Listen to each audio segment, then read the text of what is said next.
네, 안녕하세요. 월간 대전 기후정의 SOS 진행을 맡고 있는 대전 기후정의 모임의 송순호 한지강입니다. 네, 월간 대전 기후정의 SOS는 한 달에 한 번씩 기후 위기를 걱정하고 기후 정의를 열망하는 많은 시민들을 찾아가는 인터넷 방송입니다. 월간 대전 기후 정의 SOS는 지구에서 동네까지 기후 정의와 관련된 온갖 소식과 이야기를 전하고 있습니다. 네. 지난 12월 방송 이후에 2달 만에 여러분을 찾아뵙고 있는데요. 지난 방송 이후 한국 사회 참으로 크게 요동쳤습니다. 떠오르는 몇가지 단어만 생각해도 서부지법 폭동 뭐 이런 것도 있고요. 참 너무 많습니다. 그래서 다들 마음 바쁘고 심란하셨을 것 같습니다. 이 방송을 준비하는 저희들도 마찬가지였습니다. 방송 준비가 늦은 것도 그 영향이 좀 있는 거고요.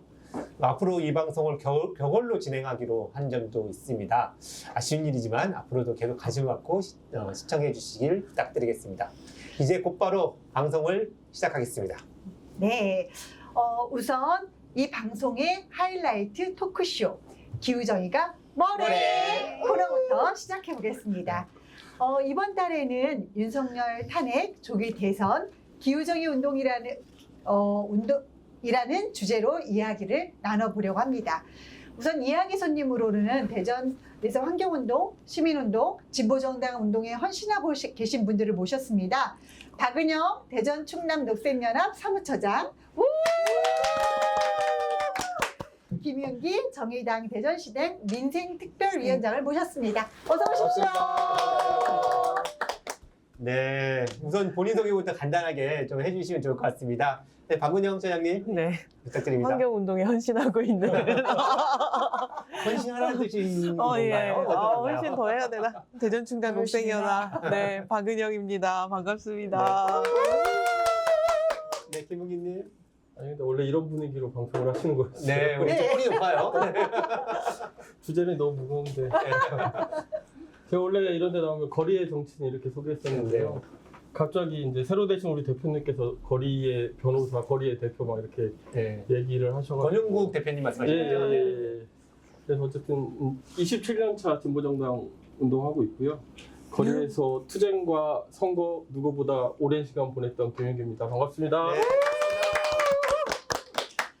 네, 저희가 활짝 웃으면서 신나게 시작을 했지만 사실 내란 사태가 한국의 민주주의를 후퇴시키고 있다는 평가를 받고 있죠. 하지만 다만 정치 체제 제도와 실천에서만의 문제는 아닌 것 같습니다. 현재 직면하고 있는 기후 생태 위기와 그 해결에 있어서 이번 내란 사태와 퇴진 정국은 어떤 의미를 가지고 있는지 우리 먼저 박은영 처장님을 모시고 이야기를 나눠보도록 하겠습니다. 네, 네. 처장님. 이거 어떻게 부담스럽지? 저는 이번 내란과 퇴진정국이 어쨌든 곳곳에서 쓰러지고 있는 민주주의 훼손의 끝판왕을 윤석열 대통령이 보여줬다라는 생각을 했고, 사실상 우리 민주주의가 얼마나 무너져 있었나? 사실은 잘 모르겠어요. 어떤 분은 민주주의자 없는 민주주의, 김누리 교수님이었나요? 그분이 그런 얘기를 하시더라고요. 이게 우리 사회가 우경화되는 어떤 계기들이 왔다 갔다 하는 게 민주화 운동은 계속 있었으나 또 이런 것들이 계속 반전이 되는 이런 게 결국 우리 일상에 민주주의나 이런 거가 없었기 때문에 그렇게 된 게 아니냐 이런 얘기를 하셨는데, 갑자기 물론 빠졌는데, 어쨌든 저는 제가 운동을 하면서 그런 훼손들을 물정책이나 지역 탄소 중립 정책에서 많이 느꼈어요.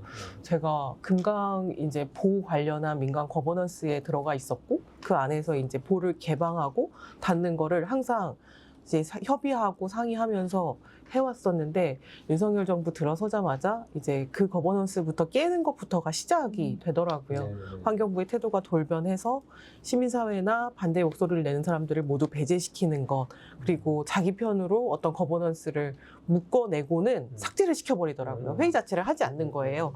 그런 과정들을 보는 거, 그리고 이게 되게 나쁜 게 지역부터 무력화시켜요. 유형물관리위부터 거수기로 만드는 거예요. 회의를 서면으로 바꾼다든지 어떤 의견을 정성껏 묻지 않는 거죠. 그러고는 국가물관리위원회를 완전 거수기로 무력화시키는 이런 작태들 그리고 탄소중립 녹색성장위원회도 지역 똑같습니다. 시민사회 싹 배제하고 자기 편으로 묻고 실제 행정의 거수기 역할로만 지금 대전도 머물러 있거든요.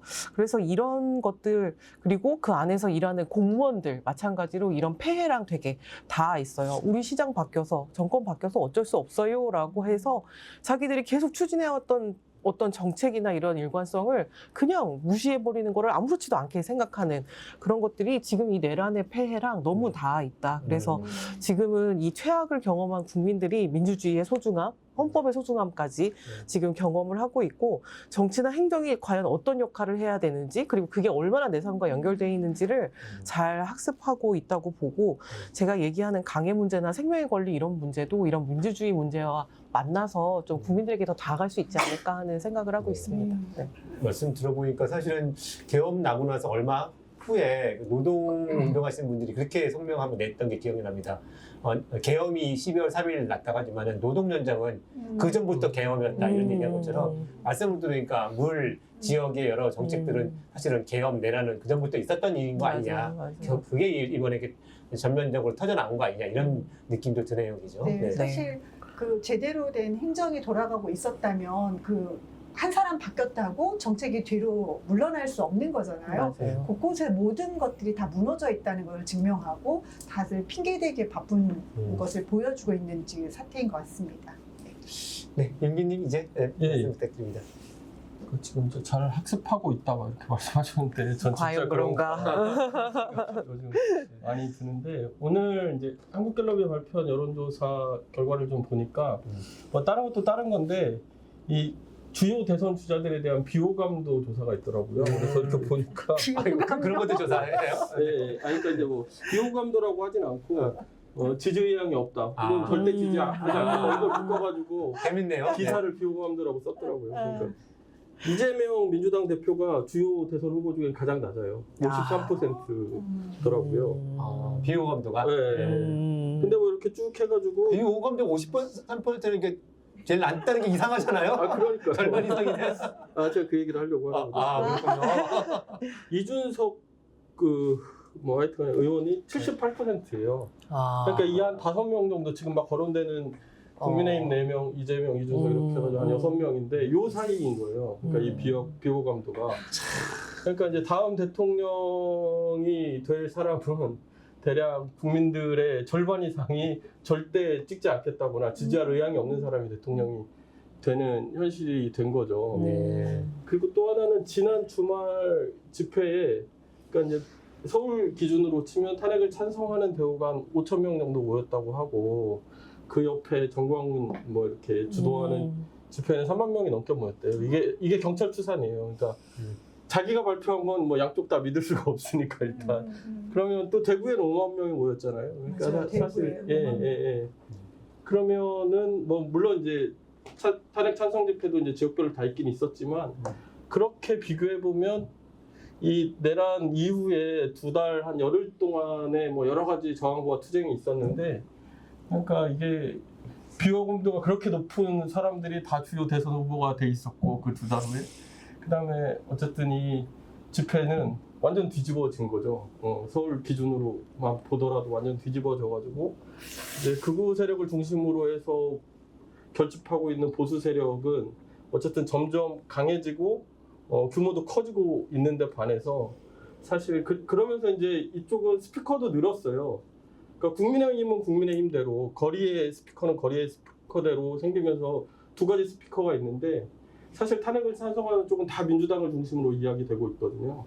그러니까 거리의 이야기들은 전혀 전달되지 않는 그런 상황들인 거예요. 그러니까 2달 후에 우리의 상황이라는 게 더 나아졌는가 이런 생각이 사실 저는 좀 들고요. 그렇죠.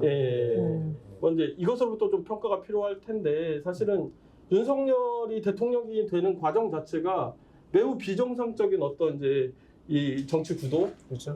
아주 공고해지고 극단화된 어떤 기득권 양당 체제로부터 기인하는 것이었고 또 그런 체제 때문에 어쨌든 일면에는 이 계엄 사태가 벌어진 것들도 있는데 사실 이제 이런 상황에서 그러니까 기득권 양당 체제라고 했든 아니면 탄핵에 대한 찬성과 반대로 갈라진 상황이라고 하는 것이 됐든 이런 상황에서 다른 의제들 그러니까 이제 우리 사회가 그동안 뭐 비주류 의제라고 해야 되나요? 뭐 하여튼 이런 뭐 2030 여성들이 나와서 남태령 세대가 어떻고 저떻고 이야기는 하지만 실제로 페미니즘이 광장에서 이야기될 만큼의 조건이 되는가?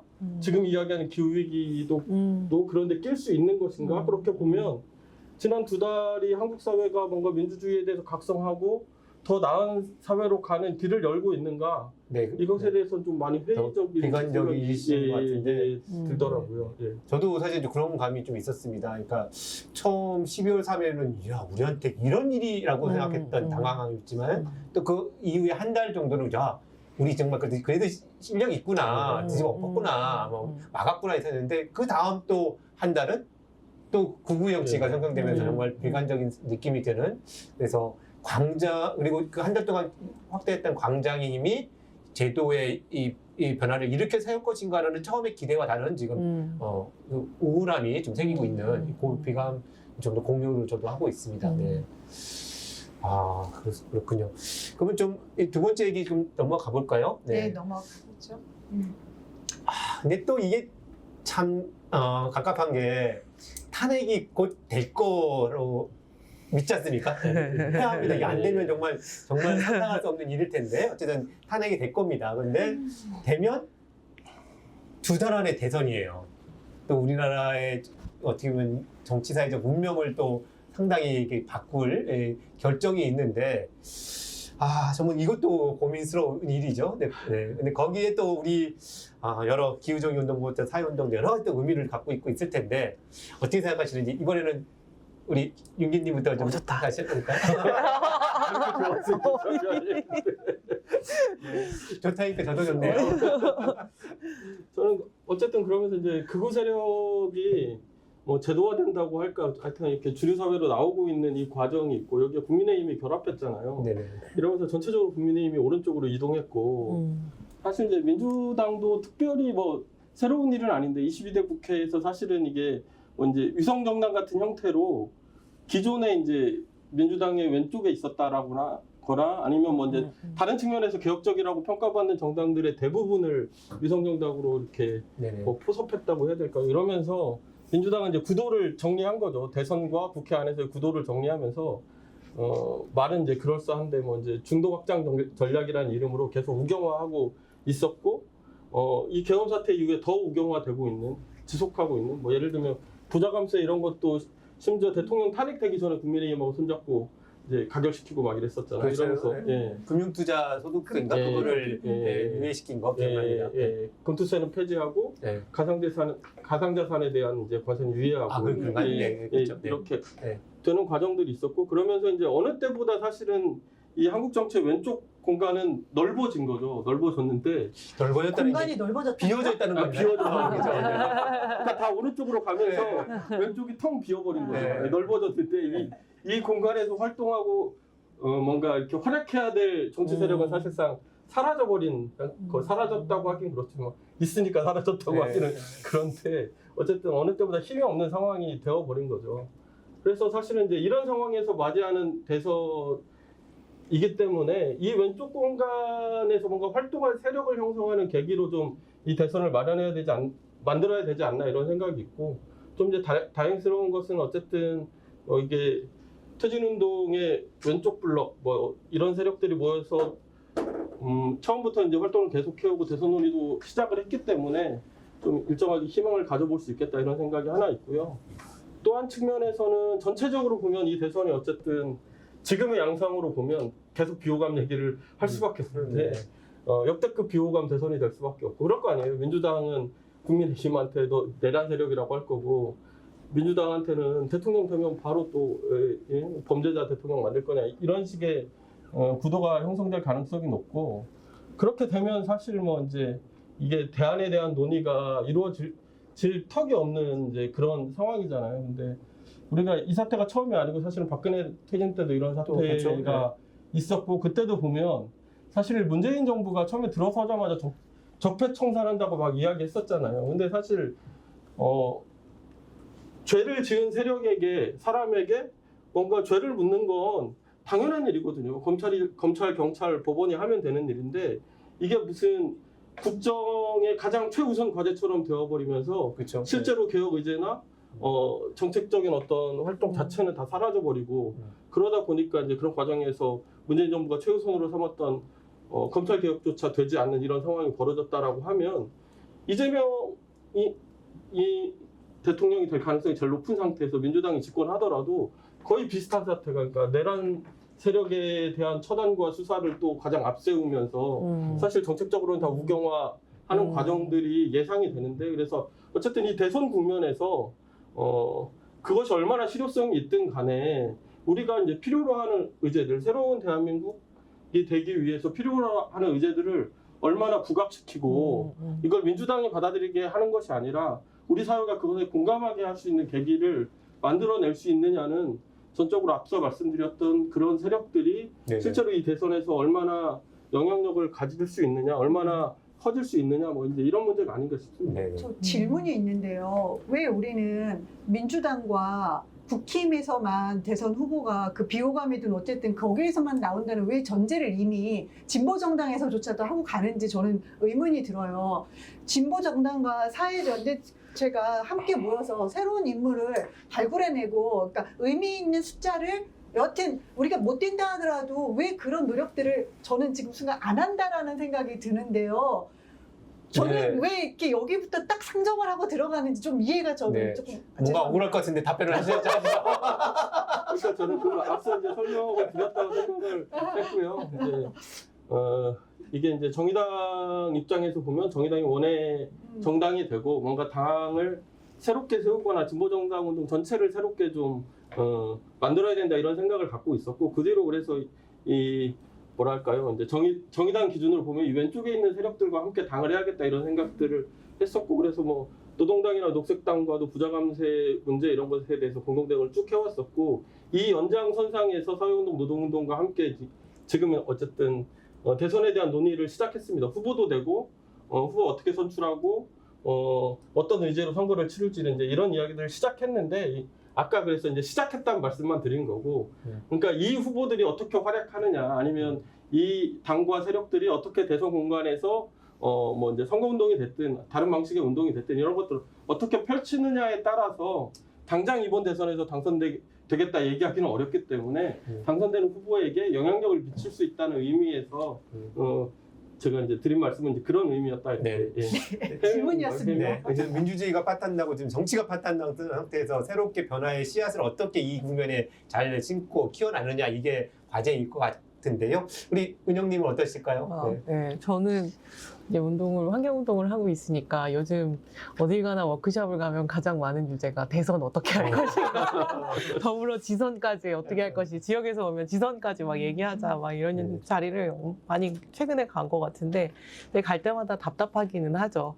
그러니까 얘기하신 대로 이게 너무 그림이 너무 선명해서 사실은 민주당이나 국힘을 또 뽑는 거 가지고 우리는 갈등하고 있지 않을까 이런 생각들을 하는데 제일 많이 답답한 거는 야 우리가 전선이 없는 거예요. 그러니까 이미 이 대선이 사실은 우리가 아무도 예측하지 못했는데 그렇다 하면 우리는 계속 운동을 해왔잖아요. 그럼 우리 손에 쥐고 있는 뭔가 몇 개의 전선, 몇 개의 킥 이런 것들이 이런 상황이 상관없이 왁 날라와야 되는데 그런 자리에 가면 뭔가 다시 토론을 해봐야 하고 뭔가 다시 이 의제를 발굴해야 된다는 얘기를 왜 이렇게 많이 하는지 모르겠어요.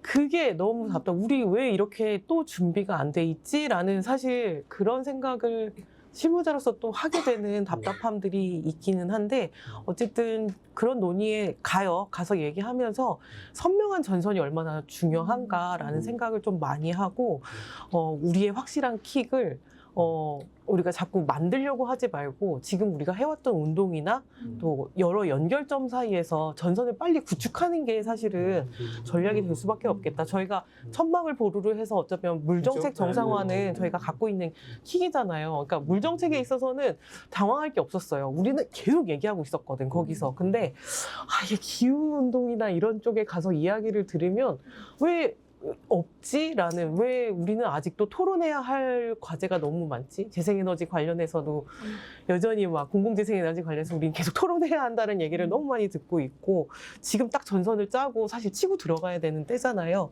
좀 그런 게 있어야 될 것 같은데, 그런 답답함들이, 그래서 이거를 빨리 저희는 이 논의를 전선으로 확대할 수 있는 계기를 만들어야 된다. 아까 이제 비어있는 공간을 얘기하셨는데, 우리 토론 더 해봐야 돼, 이 얘기가 아니라 우리 어떻게 싸울 건지 연결해봐, 붙어봐, 우리끼리라도 싸워봐, 그래야지 뭐가 드러나는 거잖아요. 뭐 우리가 앉아서 그럼 또 선택할 거야? 민주당한테 싸대기라도 날려야 되잖아요. 우리가 안 되면 너네 이거 안 해오면 죽어, 이런 말이라도 해야 되는 거잖아요. 그래서 그런 것들을 좀 이번 대선에 운동하는 사람들이 좀, 나도 정신을 차려야겠지만 우리 모두 정신을 차리고 전선을 좀 꾸려보자, 이런 생각들을 좀 하고 있습니다. 네. 되게 마음 공감이 되는데, 저도 뭐 이런저런하게 토론을 많이 하는데, 최근에 저는 그 생각이 나더라고요. 그러니까 어쨌든 수많은 운동들이 자신들의 얘기들이 있긴 했을 텐데, 그래도 지금 광장에서, 그리고 지금 정치에서 가장 뾰족하고 가장 첨예한 그 전선, 뭐냐, 우리 공약 쓴 게 뭐냐라고 했을 때, 좀 차별금지법 같은 거 있었겠다는 생각이 들어요.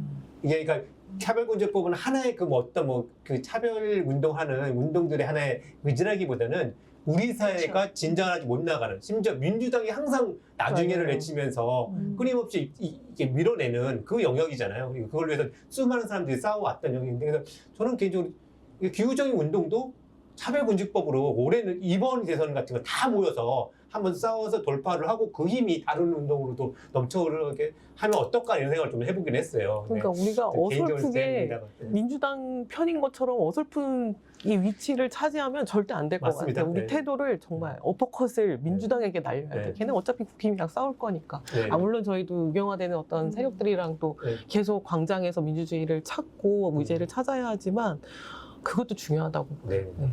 그러니까 이제 네. 사실은 이 퇴진광장이 계속 닫히고 있는, 그러니까 닫아지고 있는 이런 상황인데, 그러니까 퇴진이라고 하는, 그러니까 뭐 탄핵이죠. 정확히는 탄핵이라고 하는 어떤 실물적인 목표가 사실 있었던 것이고, 그런데 이것이 헌법재판소를 통해서, 제도를 통해서 뭔가 진척되고 있는 상황에서 그 다음 주제들이 이제 광장에 던져지지 않는 거죠. 이건 뭐 이제 지난 7년 전도 거의 비슷했는데, 이제 저는 뭐 이제 705 개헌 운동하자 뭐 이런 주장을 한두 달 전부터 이제 하고 있었는데, 사실 이제 그것이 무엇이 됐든 이게 이제 기득권 양당 체제에 대항하는 세력, 그리고 이 뭐 자본주의, 그리고 자본주의에 대항하는 세력, 여성주의, 그리고 기후위기에 대항하는 세력, 이런 세력들이 뭔가 공동으로 합의할 수 있는 의제를 가지고 새로운 실물적인 주제를 던지는 것으로부터 이 운동을 끌어가야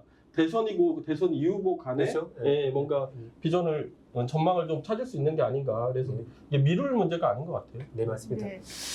미룰 문제가 아닌데, 사실은 계속해서 대선이라고 하는 국면에 모든 게 빨려 들어가고 있죠. 그리고 탄핵이라고 하는 이름하에 모든 의제들이 다 지워지고, 사실은 굉장히 많은 목소리들이 의도적으로 지워지고 있고, 그 지워지는 쪽은 또 우리는 힘이 없다고 한탄을 좀 하고 있는 상황인 것 같습니다. 저는 이제 한탄은 그만해야 되지 않나라는 생각을 하면서, 민주주의가 위태로워지고 극우 세력이 빠르게 확산하는 것이 사실 기후적인 운동에 결코 반가운 일은 될 수 없는데, 우리는 이제 기후적인 운동, 나아가서는 사회운동과 정치운동에서 어떤 과제로, 우리가 한탄만 하고 있을 수는 없잖아요. 또다시 물려줄 수도 없는 거고, 어떻게 하면 좋을지 좀 구체의 이야기를 네. 해주실 수 있을까요? 이번에 다시 턴으로. 이럴 수가. 저는 지금이 되게 귀중한 골든타임이다. 저는 이 질문이 사실은 개인적으로 엄청 어려웠거든요. 그러니까 사실은 이런 거에 대해 잘 생각해보지 않았던 것 같아요. 근데 이 광장에서 한쪽은 이게 우경화되는 이런 사태들이 갑자기 도드라져 보이는 이런 것들이 왜일까 라는 생각도 들면서 지금이 사실은 가장 중요한 우리 사회를 전환한 가장 골든타임인데 이 이슈들이 다 그런 갈등이나 우경화된 세력들에 의한 갈등이나 이런 데에 다 빨려 들어가지 않을까? 사실은 그 사람들은 사실 윤석열이라는 걸 쪼아 먹어서 자기 몸집을 계속 키우고 있는 거잖아요. 뭐 윤석열이 돌아오는 거 이런 거 바라는 것 같지도 않아요. 네네. 제 몸집 키우기가 지금 목표인 것 같은데 네. 이런 상황에서 골든타임 놓치지 않게 운동 진영에서 빨리 중심을 잡고 지역의 이슈들 우리 뭐 공항이라든지 되게 여러 가지 이슈들이 사실은 산재에 있는데 이런 목소리들을 빠르게 광장으로 좀 올리는 게 필요하겠다. 그래서 저희가 또 집회도 하고 이런저런 자리를 좀 마련하고 있고 저 중요한 거는 지역으로 돌아왔을 때 자기 진영 과제에 매몰돼 갖고 그게 있는 것 같아요. 우리 지역 사회가 지금 이게 우경화되고 윤석열이 탄핵이 돼. 근데 여전히 이장우는 시장이야. 지역에 돌아오면 너무 답답한 거예요. 그럼 이거를 우리가 바꿀 수 있는 힘은 대선 과정이나 이런 걸 통해서 우리는 얻을 수 없는 거야 하면 얻을 수 있다고 보거든요. 그래서 우리 지역 사회의 전반적인 민주화가 잘 되고 있는지 그런 과정에서 각자 대가리 받고 자기 일만 하는 게 아니라 지역 사회를 좀 잘 바꿔낼 수 있는 역할들을 각자 어떻게 하면 좋을지 밑그림들을 좀 잘 그려야 될 시기라고 보거든요. 그래서 좀 그런 것들을 잘 해야 지방선거라든지 이런 것들도 잘 해야 될 것 같고 좀 회복해야 될 것들 극우 세력의 스피커나 갈등에 매몰되지 않고 지금은 여기야 라고 계속 선명하게 외치는 그런 역할들을 좀 운동 진영에서 해야 되지 않나 생각하고 있습니다. 네, 저 궁금한 건 있어요. 서울광장에서는 소위 극우 세력의 집회들을 제가 좀 볼 일이 있었는데 대전에도 극우 세력이라고 할 만한 사람들이 있으시잖아요. 주로 그 대전광역 광장에서 또 하시기도 하시는데 근데 그 얼굴이 어떨까요? 대전은요. 그러니까 통상 극우 세력은 태극기 부대라고 얘기하는 나이 많으신 분들 있는데 서울 같은 데도 보면 상당히 젊은 사람들이 많이 극우 세력이라고 하는 얼굴로 등장하는데 대전은 또 어떤지 그것도 궁금하셔서 혹시 아시는 분 그 얘기도 조금 해주시면서 좀 말씀을 이어가시면 어떨까 싶은데요. 윤기님 혹시 뭐 어떻게 알고 계신 게 있으실까요? 저는 한 3번 정도 실제로 이제 본 것 같은데 네. 좀 2000 몇 년이었지? 16년이었나? 2016년에 그 성평등 조례를 양성평등 조례로 바꿀 때 있었거든요. 그래가지고 그때도 한참 싸우긴 했었는데 그때 이제 교회 분들이었던 것 같아요. 그래가지고 갑자기 그날 막 버스에서 막 내리시는 거예요. 대전 버스.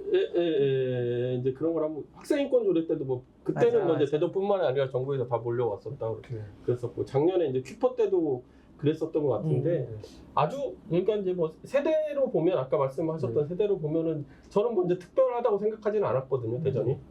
근데 이제 이거 국면이 좀 달라진 이후에는 제가 그때는 만나본 적은 없어가지고 직접 본 적은 없어가지고. 요번에 대전에 보면은 되게 대전도 젊어졌다고 해요. 대전역에 모이는 그 극우 세력들은 예전에 우리가 생각했던 그 나이 많은 태극기 부대라기보다도 이렇게 젊은 층들이 되게 많다고 해요. 그러니까 직접 그 극우 탄핵 반대 집회를 하는 곳에 가서 이렇게 사진도 찍어 올리고 했던 그 친구가 하는 얘기가 얼굴이 젊어졌다. 많이 젊어졌다.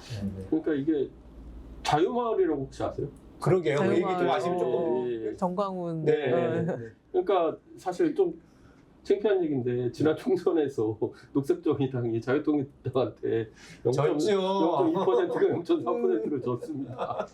근데 이게 자유마을이라고 전광훈 목사 그러니까 요 세력 중심으로 전국에 읍면동 3,500개의 자기 조직을 만들겠다는 운동이에요. 그래서 홈페이지에 들어가 보시면 10대 강령 이런 게 나와 있고 자기들은 마을의 좌익화를 막아내는 우파 공동 전선이다 이렇게 표현하고 있어요. 그러면서 막 이렇게 올라와요. 그러니까 전국에서 회원수 많은 동네 10개 막 이렇게 탑10 막 이렇게 올라오고 거기에 속해 있는 데가 비슷하거든요. 이 좌파들하고 비슷한 게 다 노동조합도 있고 시민단체도 있고 뭣도 있고 다 있더라고요. 그 당도 있고 자유통일당도 있고. 그러니까 이게 사실 지난 총선에서의 뭐 그런 거나 이번 이 탄핵 국면에서 그분들이 저런 식으로 나오는 것은 우연한 일은 아닌 것 같아요. 맞아요. 그러니까 굉장히 오랫동안 뿌리 깊게 그러니까 저는 이제 그런 한탄을 했었는데 예전에는 지하철역 앞에 가면 진보정당이나 서명동 단체들이 피켓팅하고 서명받았는데 요즘은 다 그분들이 철수한다고 하지도 않는 주한미군 철수 반대 서명받고 있고 맞아요. 이제 이런 일들이 벌어지고 있는 거죠. 그래서 사실 뭐 아까 대선 얘기도 하고 단기적으로는 뭐 이제 새 정부 문제도 해결해야 될 것이고 많이 있지만 어쨌든 이 국면에서 저는 좀 긍정적으로 보는 건 그럼에도 불구하고 이게 뭐 얼마만인지 모르겠는데 한 50개 넘는 단체가 모여서 대선 논의도 시작하고 이 정세에서 어떻게 공동으로 대응할 것인지에 대한 논의를 하면서 뭐 우리 대전에서 평등으로 신문 이런 거 뿌리고 있잖아요. 이제 공동으로 그런 것도 발행하고 있는데 좀 장기적으로 보면 이런 운동을 어떻게 좀 지역에서도 전국적으로 안착시키고 확대해 나갈 것인지에 대한 고민들이 좀 필요하겠다 싶고요. 그러니까 대선을 거치면서 예를 들면 뭐 이제 후보가 나오고 뭐 그래서 지역별로 선대본이 꾸려지고 이러면 좋겠고, 근데 그것에 끝나지 않고 무슨 뭐 체제전환 대전 모임, 체제전환 대전 서구 모임, 뭐 체제전환 대전 서구 가장동 모임 이런 게 만들어지면서 지역에 좀 뿌리 내릴 수 있는 운동들이 만들어졌으면 좋겠다는 생각이 하나 있고요. 또 하나는 이제 저는 이 국면에서 그러니까 좀 안타까운 건 그렇게 모였으면 우리가 더 적극적인 대중운동 같은 것이 필요했을 텐데 뭐 이제 그런 것들을 사실은 뭐 이제 의미 있게 성과 있게 해냈다 이렇게 평가하기는 어려운데 사실 이제 그런 흐름들을 만들었어야 아까 왜 이게 기득권 양당 중심으로만 말하냐 이렇게 말씀하셨는데 우리가 말하지 않더라도 이런 세력이 새롭게 있었지만 뭐 이제 리뉴얼해서 새롭게 등장하고 있구나라고 하는 흐름을 보여줄 수 있었을 텐데 좀 아쉬운 측면이 있죠. 근데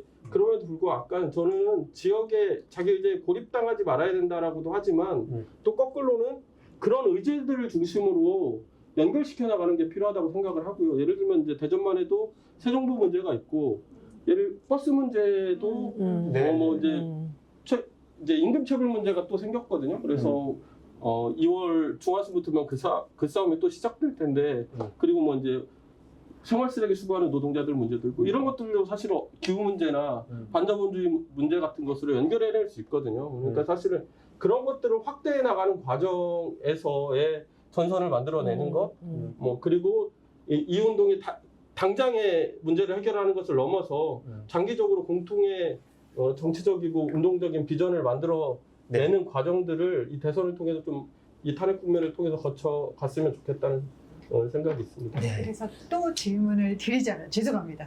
없는 걸 자꾸 해가지고 드리자면 그렇게 50개가 넘는 사회단체가 모여서 정당들이 모여서 논의를 시작했다고 하는데 저는 테이블에서 논의하는 게 아니라 정말 아까 말한 지역 싸움을 가지고 어떻게 껴낼 것인가 그랬을 때 정의당은 상당히 그래도 대전에서는 활동을 많이 하고 나름 조직을 갖고 있는 정당이잖아요. 그렇다면 정의당이 어떤 역할을 할 수 있을까요? 그러니까 우리 당에만 매몰되지 않고 지역을 위해서 할 수 있는 일은 뭐가 있을까요? 이거 무거운 질문이네요. 너무 어려워요. 지금 두 발로 서 있기 때문에. 이렇게 오늘 같이 논의해 봅시다. 이게 상담이죠. 토론해 보자고. 네, 뭐 어쨌든 그래서 아까 말씀드렸던 그런 일들을 어쨌든 피하지 않고 어쨌든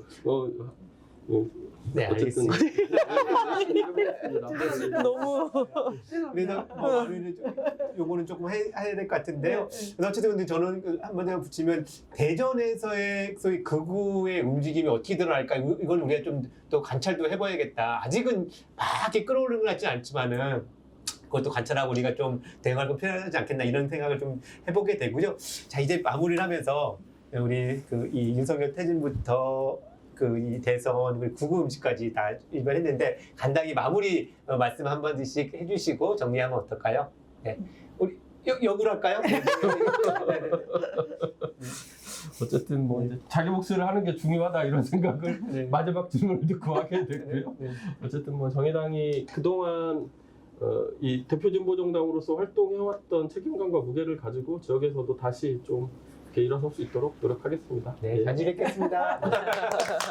네, 은영님. 네. 네, 저희도 사실은 작년 새정부 투쟁하면서 많은 연대와 힘들을 얻었는데 이제 지방선거가 바로 또 앞으로 다가왔잖아요. 그러다 보니까 어떤 한 의제나 이런 거에 이렇게 매몰되는 게 아니라 지역사회를 좀 어떻게 같이 바꿔갈 수 있는가 이런 고민들을 조금 더 확장해서 해야겠구나 이런 생각들을 많이 해요. 그래서 그 자리에 또 정의당도 같이 하고 또 저희가 할 수 있는 몫들을 잘 해야겠다 이런 생각들을 합니다. 네. 네, 알겠습니다. 감사합니다.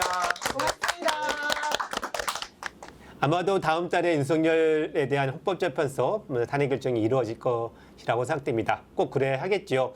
하지만 헌법재판소 탄핵 결정이 모든 것을 해결해 주지는 못할 겁니다.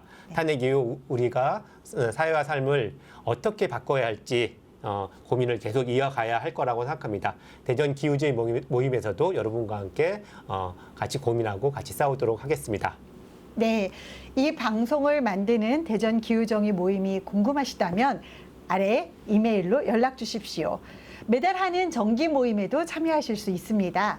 화면에 등장하지 않지만 오늘 방송을 위해 여러분이 수고해 주셨습니다.